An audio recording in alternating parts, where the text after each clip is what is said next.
everyone, welcome to Mayman channel. Don't forget to like and subscribe.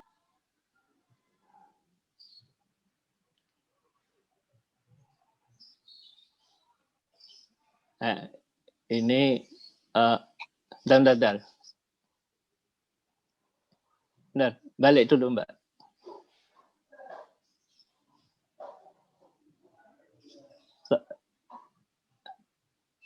Lanjut, ya.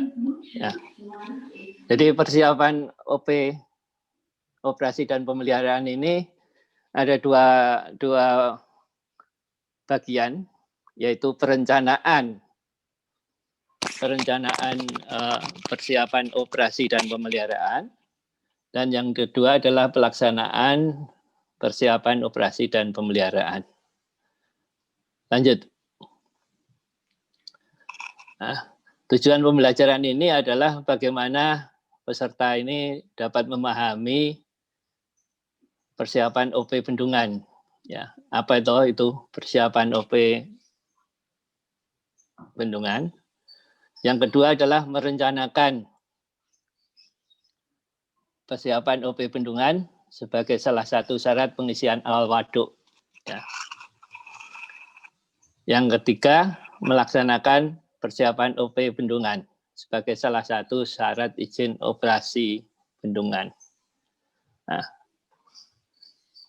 yang pertama tadi adalah merencanakan untuk pengisian awal waduk. Nah, kalau bertanya, ini ngacunya kemana? Kalau sekarang ini belum ada. Ya. Tapi ke depan kita akan memasukkan ini dalam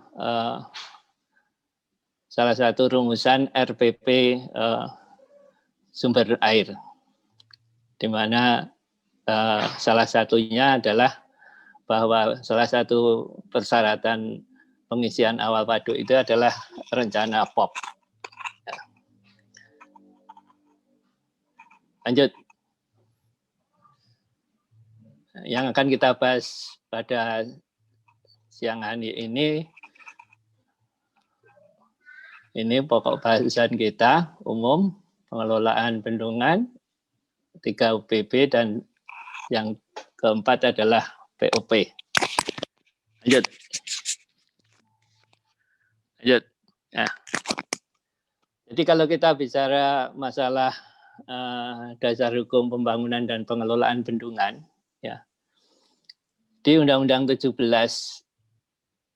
tahun 2019 tentang sumber daya air, ya, di pasal 76 ayat A itu mencabut Undang-Undang 11 tahun 74 tentang pengairan, dan ayat B itu menyatakan semua peraturan yang mengatur mengenai sumber daya air dinyatakan masih tetap berlaku sepanjang tidak bertentangan dan belum diganti berdasarkan Undang-Undang Nomor 17 Tahun 2019.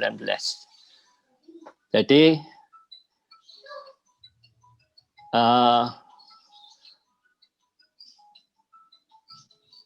itu yang pertama. Yang kedua, Undang-Undang Nomor 23 Tahun 2014 tentang pemerintahan daerah dicabut. Itu di pasal 77 ayat Undang-Undang Nomor 17 Tahun 2019. Yang ketiga, Permen 27 Tahun 2015 tentang bendungan yang diundangkan oleh Kumham 25 Mei 2015 itu berdasarkan klausul tadi yang nomor 1 tadi masih tetap berlaku. Jadi untuk itulah dalam mengelola bendungan ini, membangun dan mengelola bendungan ini, dasar hukum kita masih memakai Permen 27. Karena apa? Di dalam Permen Undang-Undang 17 dinyatakan selama belum diganti berdasarkan Undang-Undang 17 dan tidak bertentangan itu masih berlaku. Berikutnya adalah Permen 16 tahun 2020 tentang organisasi dan tata kerja unit pelaksana teknis. Lanjut. Nah, kalau kita bicara Permen 27, ini ada 11 bab, 165 pasal, ya. Dan yang paling banyak itu bab 2 dan bab 3, pasal pembangunan dan pasal pengelolaan. Ada 70 pasal pembangunan dan 72 pasal pengelolaan. Nah, kenapa kok bab pembangunan dan pengelolaan ini menjadikan satu jadi satu kesatuan yang harus tidak bisa kita pisahkan, karena antara pembangunan dan pengelolaan bendungan ini ibaratnya dua sisi mata uang. Ya. Jadi dua sisi mata uang itu apa? Nanti akan saya ceritakan di belakang, bahwa banyak hal-hal yang harus disiapkan oleh pembangun dan itu harus ditransfer kepada yang mengelola. Untuk itulah adanya suatu persiapan OP bendungan. Lanjut. Nah, di dalam Permen 27 pasal 42 ya, yang selama ini yang saat ini masih berlaku, ini disebutkan bahwa selama pelaksanaan konstruksi itu pembangun bendungan harus menyiapkan 1, rencana pengisian awal waduk, 2, rencana pengelolaan bendungan, 3, rencana pembentukan unit pengelola bendungan, yang keempat, rencana tindak darurat. Dan pada akhir pelaksanaan konstruksi, pembangun bendungan harus membuat laporan akhir pelaksanaan konstruksi bendungan. Jadi itu yang diatur di Permen 27 pasal 42. Ya. Untuk rencana persiapan operasi dan pemeliharaan bendungan yang warna merah ini belum ada di permen. Yang ada saat ini baru merupakan surat dari dulu Kepala Pusat Bendungan ya kepada seluruh balai, di mana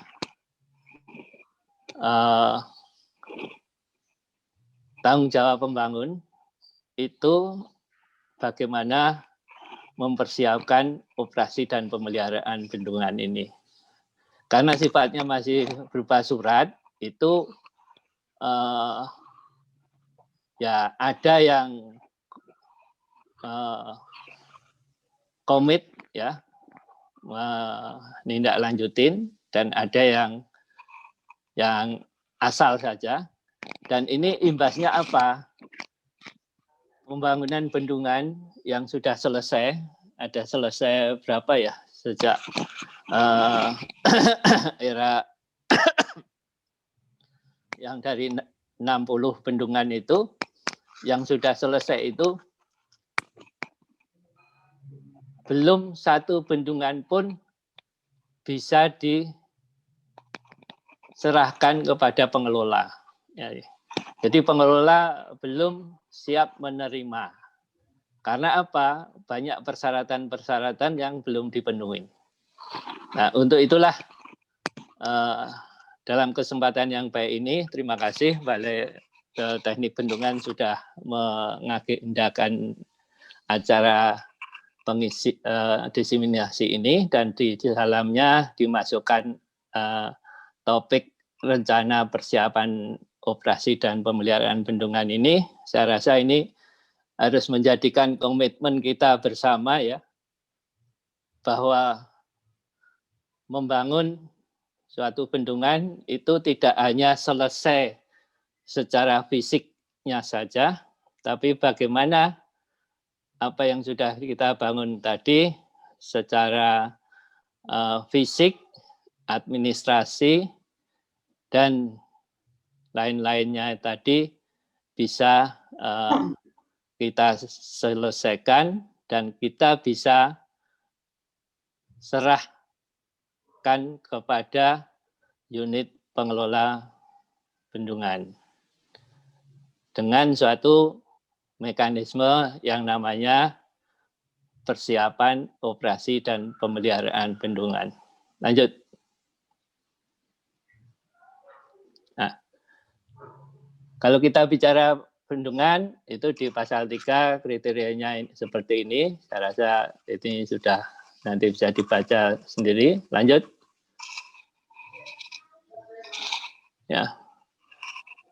Jadi balai melaksanakan tugas pembangunan dan tugas pemerintahan, yaitu setelah selesai membangun suatu bendungan, bangunan harus siap melaksanakan pengelolaan. Ya. Jadi agar pengelolaan dapat berjalan dengan baik, diperlukan masa transisi yang dari pembangun kepada pengelola. Masa transisi inilah yang disebut dengan persiapan operasi dan pemeliharaan. Ya. Jadi sekali lagi, persiapan operasi dan pemeliharaan ini suatu masa di mana ini menjadi tanggung jawab satker pembangun. Ya. Inilah yang harus menjadi komitmen kita. Jadi satker pembangun itu tidak hanya menyelesaikan fisiknya saja, tapi harus mempersiapkan administrasinya dan menyerahkannya nanti kepada pengelola melalui mekanisme yaitu persiapan operasi dan pemeliharaan. Lanjut.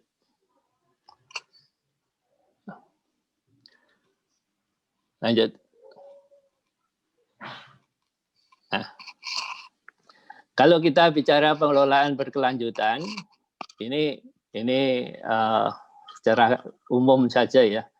Kalau kita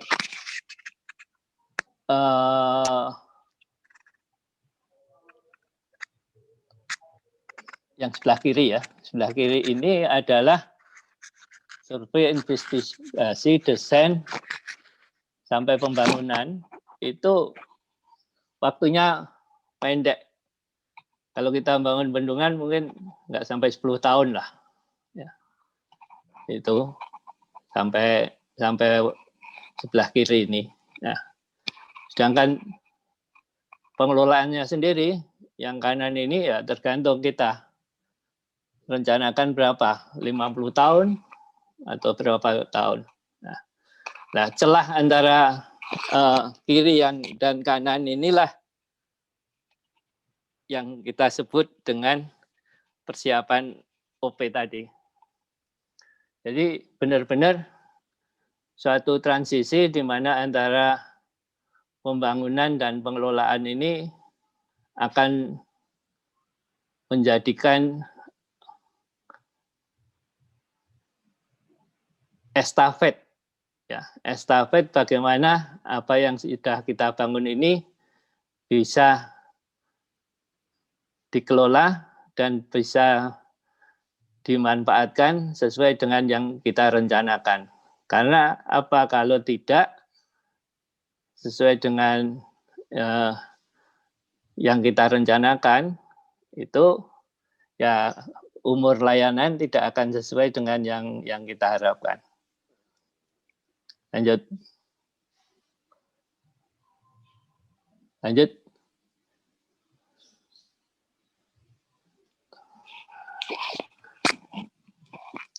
Jadi tujuan pengelolaan bendungan beserta waduknya ini untuk menjamin kelestarian fungsi manfaat bendungan. Yang kedua, efektivitas dan efisiensi pemanfaatan air. Yang ketiga adalah keamanan bendungan. Ya.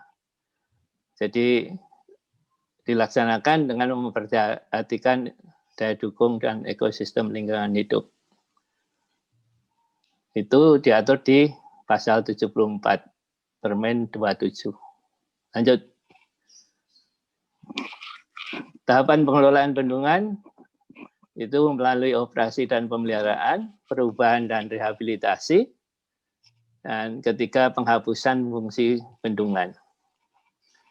Jadi pengelolaan bendungan ini panjang sekali ya, sampai penghapusan fungsi bendungan. Lanjut. Kegiatan pengelolaan bendungan diselenggarakan melalui pelaksanaan rencana pengelolaan, operasi dan pemeliharaan, konservasi, pengendalian waduk, pengendalian daya rusak air, penghapusan fungsi bendungan, termasuk daerah sepadan waduk. Lanjut. Ya. Jadi kalau kita bicara pengelolaan bendungan, kita tidak bisa lepas dari unit pengelola bendungan. Jadi pengelolaan bendungan menjadi tanggung jawab pemilik. Kalau pemerintah pusat sebagai pemilik, menteri menunjuk unit pelaksana teknis yang membidangi sumber daya air atau BUMN sebagai pengelola bendungan.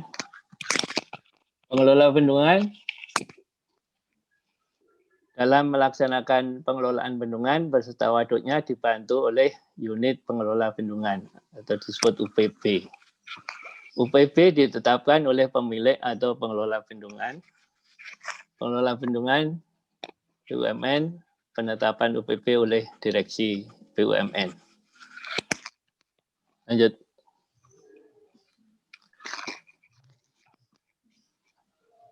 Pemilik bendungan pemerintah provinsi atau kabupaten kota itu diatur di pasal 78, itu Pemprov, Gubernur, Bupati, Wali Kota menunjuk UPT yang membidangi SDA atau BUMD sebagai pengelola bendungan. Pengelola bendungan dalam melaksanakan pengelolaan bendungan beserta waduknya dibantu oleh UPB. UPB ditetapkan oleh pemilik pengelola bendungan. Lanjut. Dalam hal badan usaha sebagai pemilik bendungan atau pengelola bendungan, serta waduknya, pemilik bendungan menetapkan pengelola bendungan dan unit pengelola bendungan. Pemilik bendungan bertanggung jawab terhadap pengelolaan bendungan. Lanjut.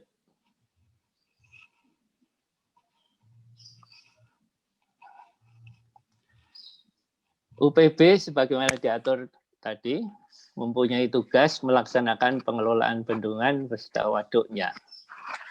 UPB dipimpin oleh kepala unit pengelola bendungan. Kepala UPB harus memenuhi syarat memiliki sertifikat keahlian bidang bendungan yang dikeluarkan oleh lembaga yang berwenang sesuai dengan ketentuan perundang-undangan. Memiliki kompetensi dalam pengelolaan bendungan beserta waduknya. Lanjut. Ini standar organisasi UPB itu seperti ini ya. Penanggung jawabnya adalah kepala balai, terus ada kepala UPB, ini ada sub UPB, koordinator petugas untuk setiap bendungan. Lanjut. Nah, kalau kita bicara UPB, ya, UPB itu karena kita melekatnya sesuai dengan tadi Permen nomor 16 tentang UPT ya. Jadi Permen nomor 16 tahun 2020 ya. Lanjut. Nah, ada balai besar wilayah sungai tipe A, ada balai besar wilayah sungai tipe B, dan Balai Wilayah Sungai. Gitu. Nah, untuk UPB ini melekat pada jabatan Kepala Bidang Operasi dan Pemeliharaan. Ya. Jadi Kepala UPB itu ex officio-nya adalah Kepala Bidang Operasi dan Pemeliharaan. Lanjut. Ini untuk tipe A, ya. Ada di Kabid OP. Lanjut. Untuk tipe B juga sama, ya. Kepala Bidang Operasi dan Pemeliharaan. Lanjut. Untuk di BWS di Kepala Seksi Operasi dan Pemeliharaan. Itulah adalah ketua kepala UPB-nya. Ya. Lanjut. Jadi kaitannya dengan UPB,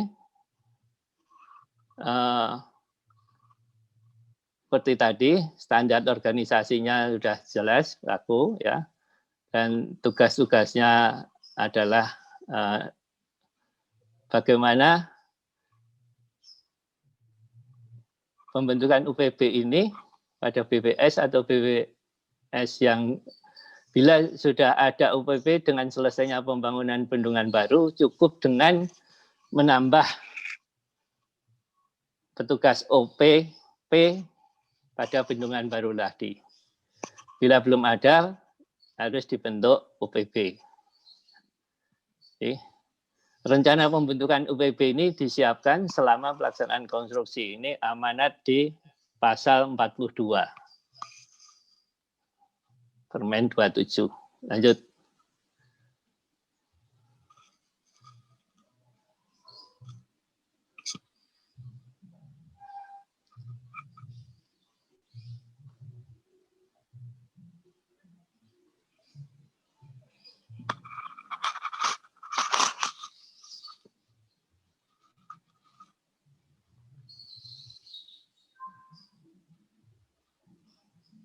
Nah, ini yang titik-titik merah ini adalah rencana pembentukan UPB manakala UPB itu sudah ada di Balai Wilayah Sungai, sedangkan untuk pembangunan bendungan baru itulah yang rencana pembentukan UPB itulah yang ada di titik-titik merah ini.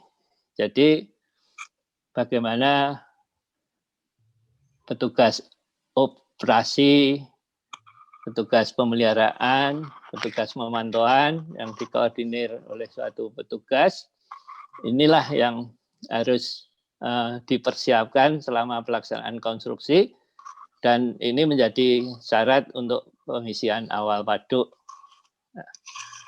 Nah, dan ini menjadi bagian dari persiapan operasi dan pemeliharaan. Jadi yang harus diperhatikan oleh Satker Pembangun. Ya. Jadi saat ini masih banyak yang kebalik-balik. Ya. Maksudnya kebalik-balik itu apa? Ini dilemparkan kepada UPB. Nah, padahal UPB belum tahu masalahnya, karena pembangunan ini menjadi tanggung jawabnya Satker Pembangun masih. Ya.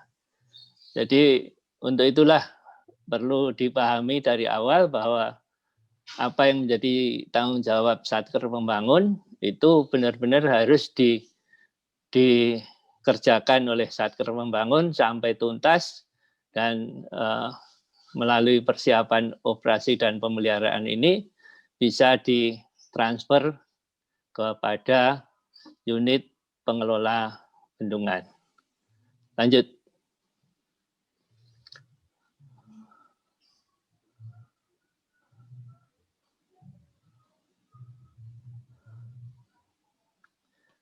Ini saya rasa nanti bisa dibaca sendiri aja bagaimana itu struktur UPB ya. Jadi kalau BWS bagaimana, kalau BBWS bagaimana, tapi pada prinsipnya bahwa UPB ini ex officio kepalanya itu melekat pada kepala bidang OP tadi yang sudah saya sampaikan, dan kalau BWS itu kepala seksi OP. Lanjut.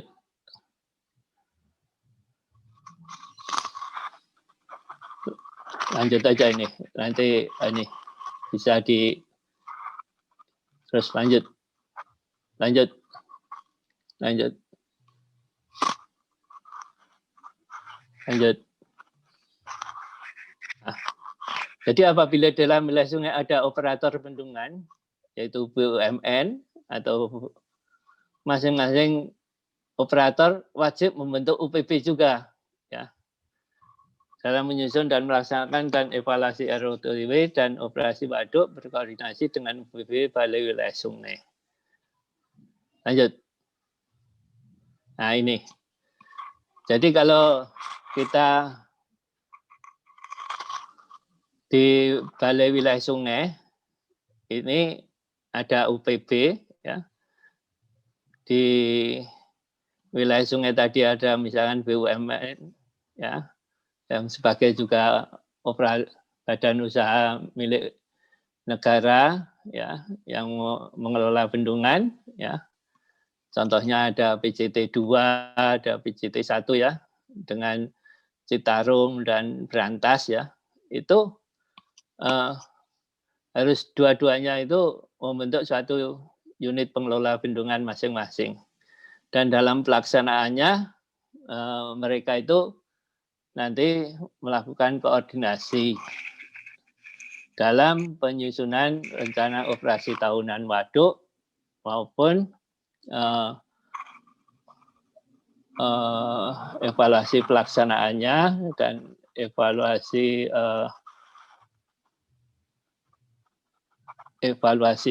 bulanannya dan sebagainya itu dikoordinasikan di lapangan. Jadi UPB itu tetap semua sesuai dengan tanggung jawabnya masing-masing.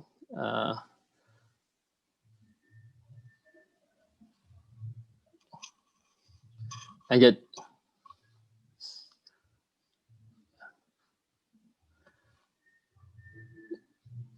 Jadi tugas UPB itu menyusun Rensra OP 5 tahunan anggaran ya, 5 tahun ya, untuk pemeriksaan dan sebagainya, menyusun perencanaan OP, menyusun ROTW, melaksanakan operasi pemeliharaan pemantauan, melakukan pemeriksaan besar, inspeksi besar, pemutakhiran RTD, pemutakhiran pedoman OP, pemutakhiran pola operasi waduk, menyusun SOP untuk UPB dan petugas OPB.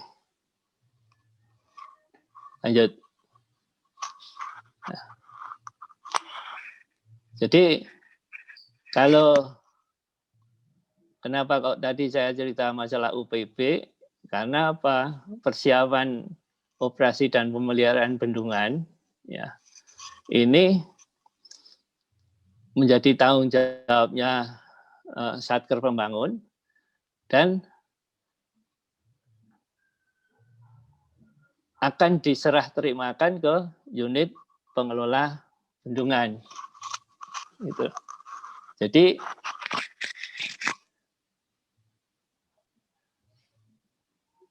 supaya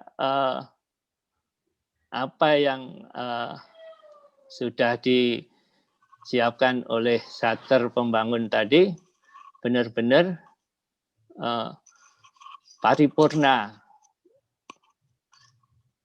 Dalam arti kata paripurna itu apa? Secara fisik sudah selesai dibangun, ya.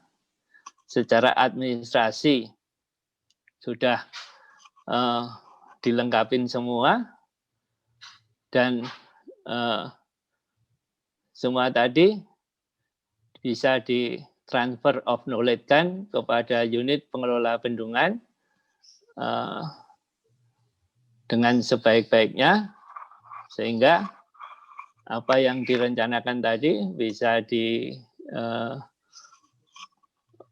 dikelola sesuai dengan yang direncanakan, sehingga manfaat bendungan tadi bisa sesuai dengan yang direncanakan. Nah, skema persiapan operasi dan pemeliharaan bendungan ini, ya, itu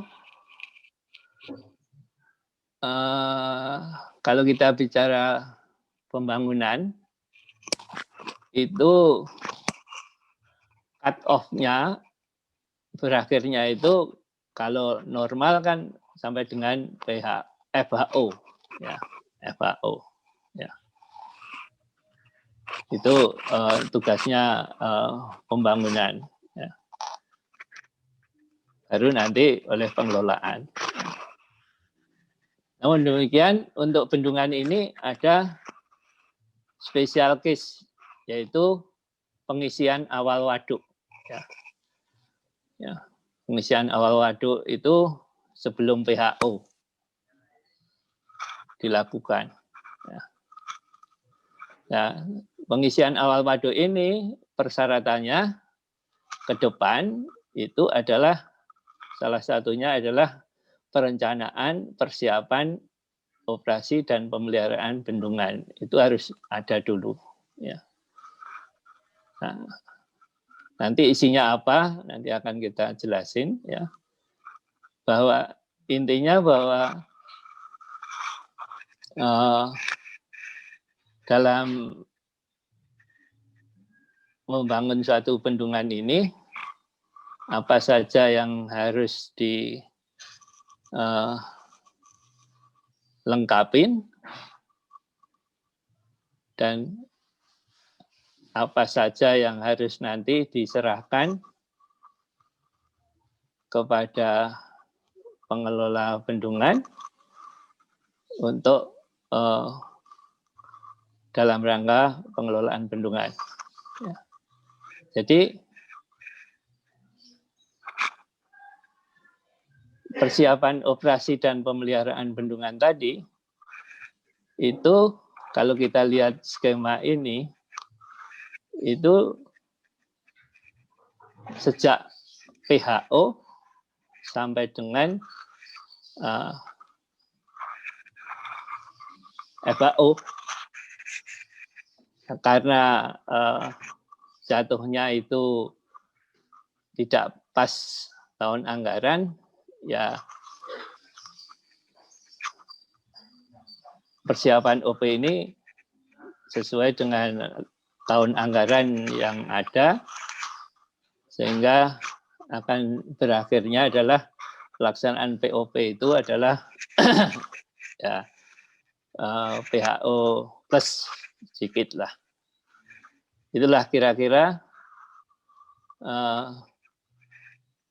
bagaimana perencanaan POP ini harus disiapkan dan bagaimana pelaksanaan persiapan operasi dan pemeliharaan ini bisa dilaksanakan sehingga pada saatnya di akhir persiapan OP tadi adalah izin operasi itu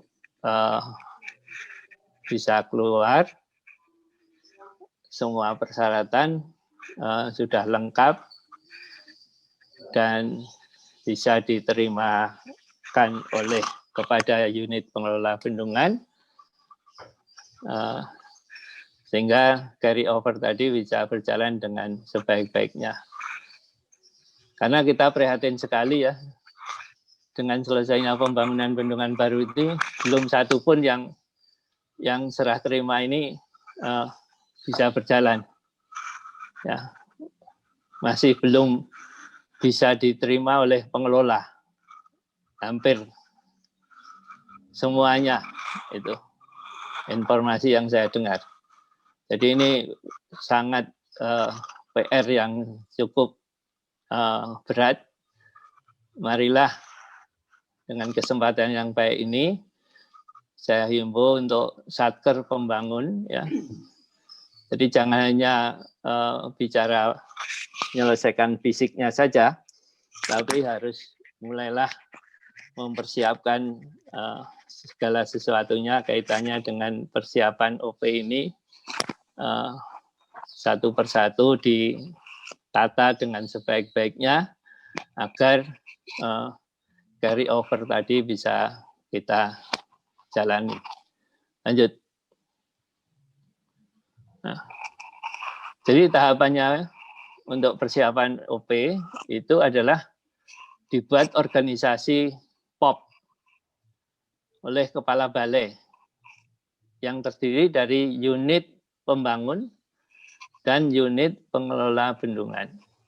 Ya. Nanti seperti apa organisasinya ada. Ya. Organisasi POP itu membuat suatu perencanaan POP. Ya. Ya. Untuk masa paling tidak itu 2 tahun anggaran. Anggaran diprogramkan pada unit pembangun. Ya. Pelaksanaan POP terintegrasi dengan kegiatan masa pemeliharaan konstruksi setelah PHO sampai dengan FHO. Ini harapan kita selesai masa POP, unit pengelola siap untuk melaksanakan pengelolaan. Nah, jadi kalimatnya simpel ya, tapi ini kita urai nanti lebih detail lagi. Lanjut. Nah, jadi organisasi POP itu penanggung jawabnya Kepala Balai langsung. Di sisi kiri itu adalah pembangun, sisi kanan ini unit pengelola bendungan. Ya. Jadi organisasi POP ini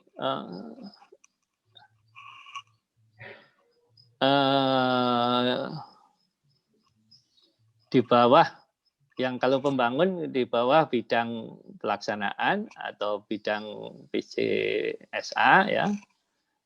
Kalau yang kanan ya bidangnya bidang OP ya. Jadi ini satu level. Jadi bukan atas bawah ya. Jadi karena yang sebelah kiri inilah yang bertanggung jawab. Satker pembangun ini adalah yang bertanggung jawab bagaimana mempersiapkan segala sesuatunya, apa yang disyaratkan,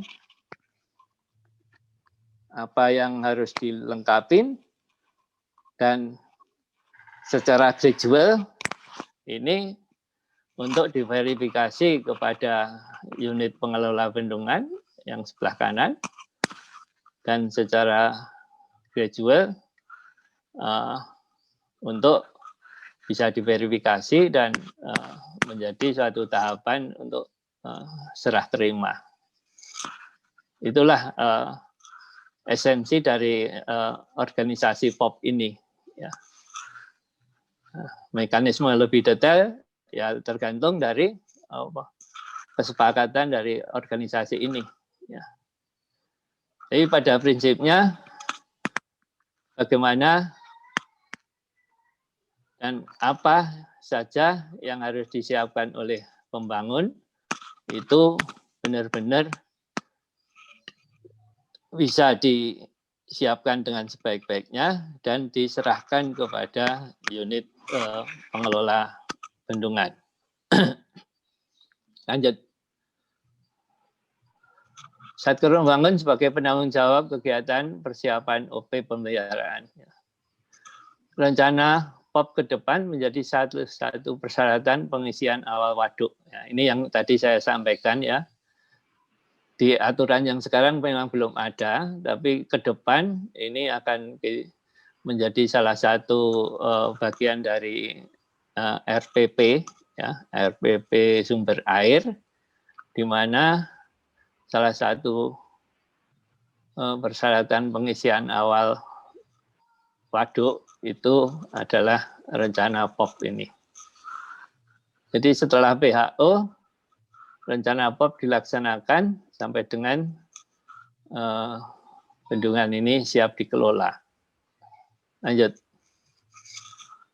Nah, jadi jenis kegiatan apa saja dalam POP bendungan ini? Ya. Yang pertama, pengumpulan dokumen. Nanti dokumennya apa saja, itu ada rinciannya. Terus sistem pengarsipan dokumen. Yang ketiga, pelatihan petugas OPP dan sosialisasi RTD. Nah, yang keempat, peralatan untuk OPP. Yang kelima, sarana prasarana. 6. Pengamanan aset lahan dan bangunan. 7. Penetapan status penggunaan barang milik negara. 8. OPP selama pengisian awal. 9. Rencana pengelolaan bendungan. 10. Laporan akhir pelaksanaan konstruksi bendungan. 11. Permohonan izin operasi bendungan.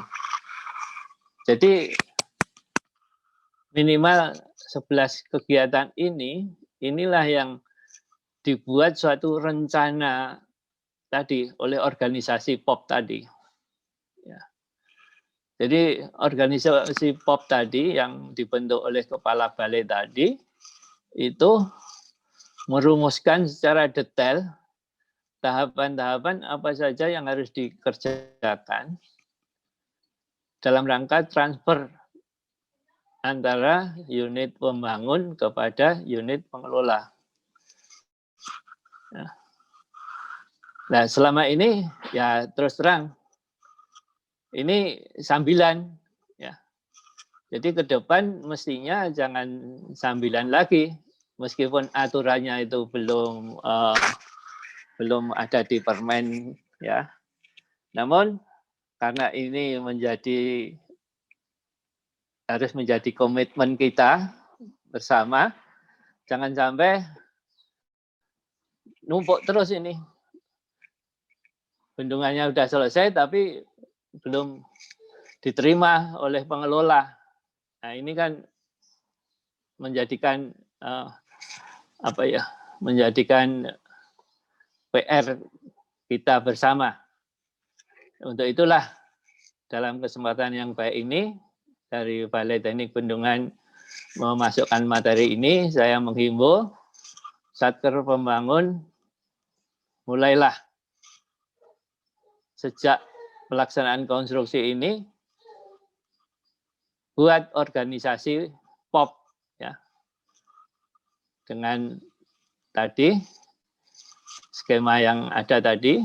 Nah, dengan organisasi POP tadi duduk bareng antara Satker Pembangun dan Satker nanti pengelola, unit pengelola, susunlah rencana kerjanya meliputi minimal 11 item ini ya.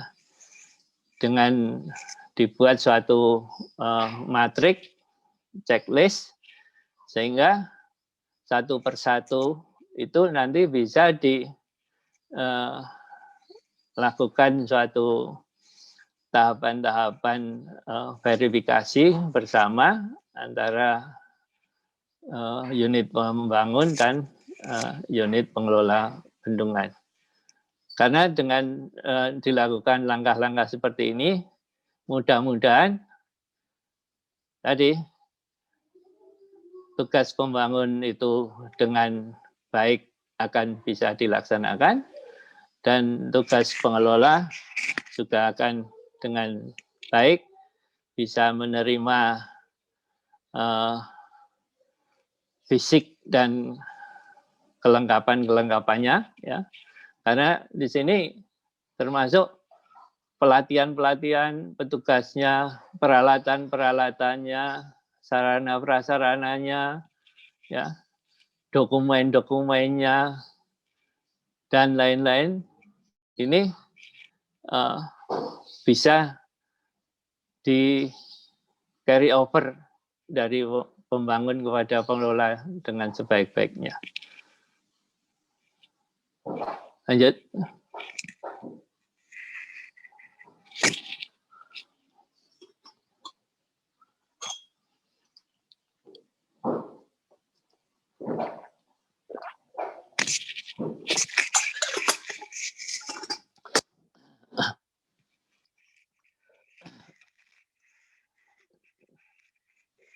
Ini secara detail ya untuk tahapan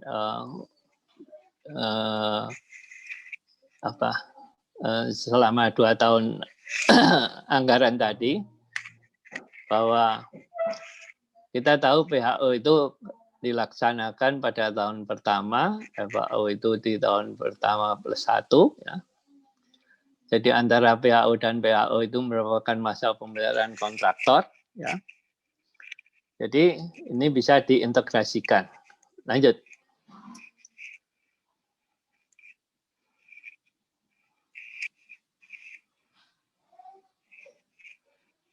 Lanjut aja. Lanjut. Nah.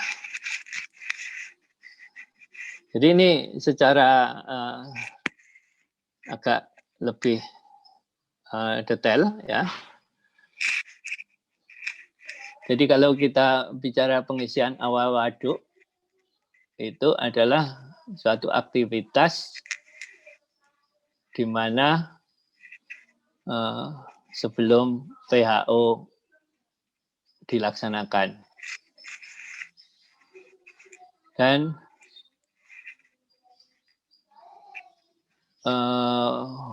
pelatihan ya, ini dilaksanakan juga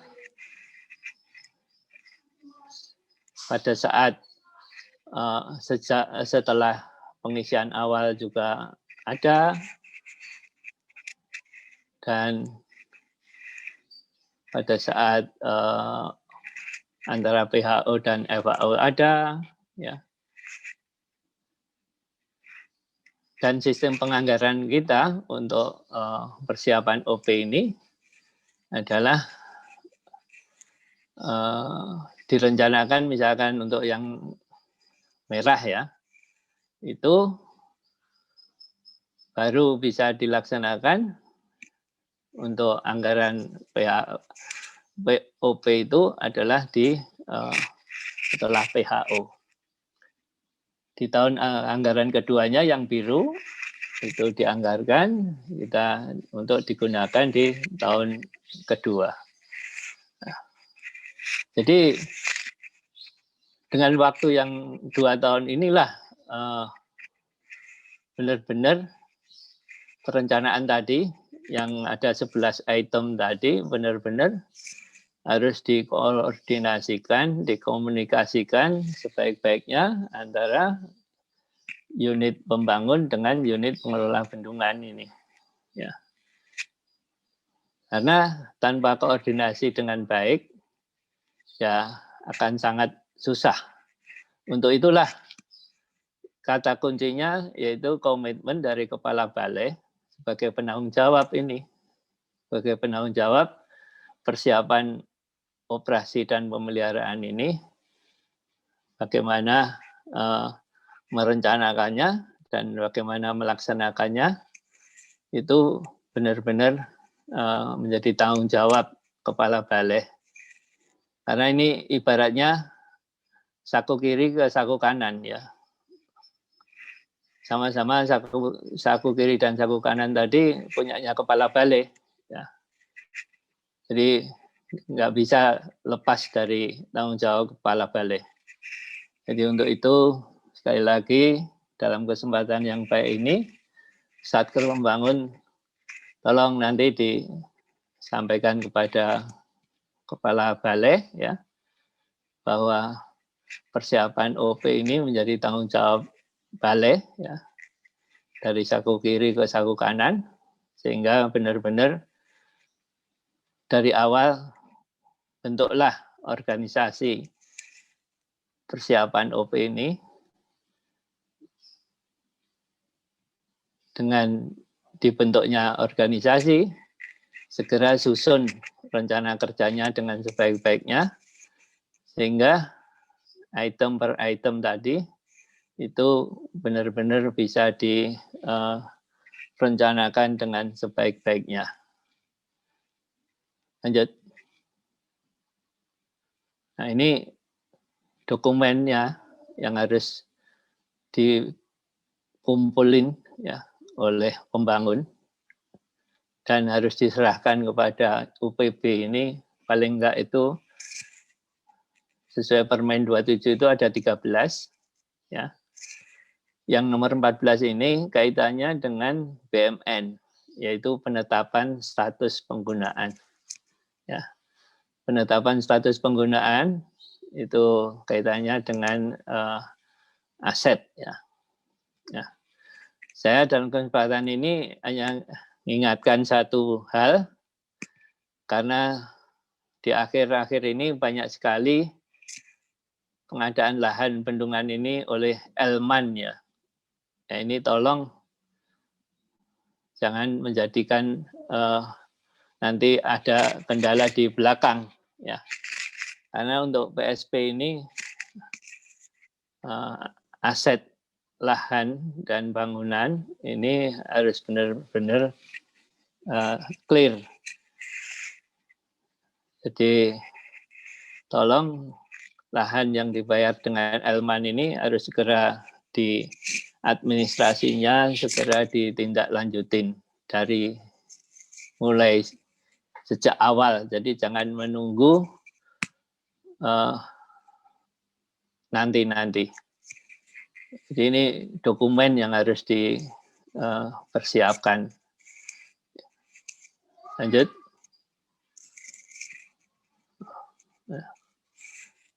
Di pasal 157 Permen 27 ya, dokumen informasi pembangunan bendungan ya dan pengelolaan bendungan beserta waduknya itu harus disimpan oleh pemilik bendungan atau pengelola bendungan UPB, unit pelaksana teknis, selama 10 tahun sejak penghapusan fungsi bendungan.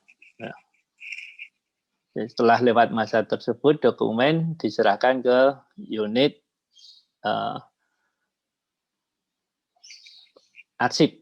Ya. Jadi ini menunjukkan betapa pentingnya dokumen. Ya.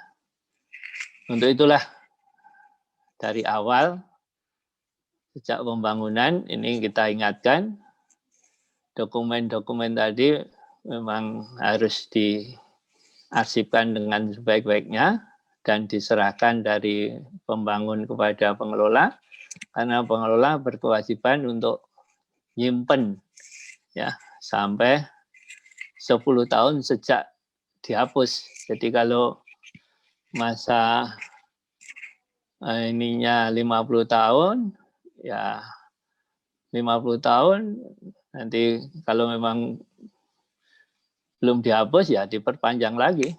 Ya. Jadi untuk itulah perlu suatu dokumentasi yang baik. Nah, inilah yang harus dipersiapkan sejak pembangunan. Jadi jangan dilempar saja kepada UPB. Ya. Jadi harus dipikirkan bagaimana menyimpan dokumennya, ya, bagaimana mengelola dokumennya, dan sebagainya. Ini benar-benar makanya perlunya sarana dan prasarana sejak pembangunan bendungan itu dikerjakan. Jadi benar-benar tanggung jawab pembangun ini dituntut di sini. Lanjut. Lanjut aja. Nah, jadi saya rasa itu secara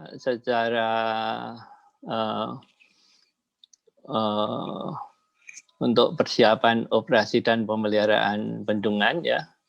Dan sekali lagi pada kesempatan yang baik ini saya himbau kepada Satker Pembangun, ya,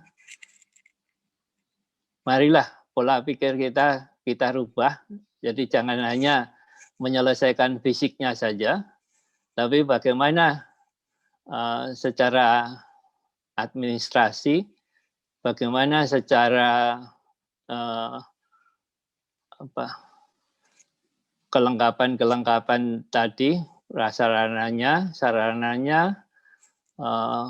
pelatihannya dan sebagainya itu ditata sebaik-baiknya, direncanakan sebaik-baiknya, dan pada saatnya dilaksanakan selama persiapan OP tadi, sehingga bisa dilakukan transfer kepada unit pengelola bendungan tadi dengan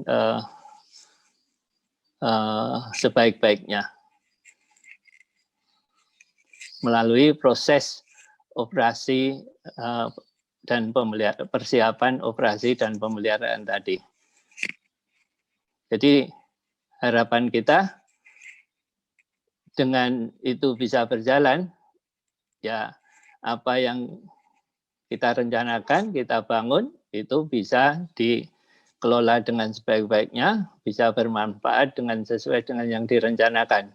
Karena amanat tadi bahwa dokumen tadi itu harus disimpan 10 tahun sejak penghapusan fungsi bendungan. Cukup lama sekali itu. Dan itu harus dipersiapkan sejak pembangunan ini. Kalau yang menyiapkan UPB mabok itu, nggak mungkin. Ya. Jadi paradigma ini tolong harus kita mulai rubah, ya, mindset kita, ya. Jadi membangun itu harus mempersiapkan apa yang untuk pengelolaan nanti. Terima kasih. Thanks for watching. Don't forget to like and subscribe.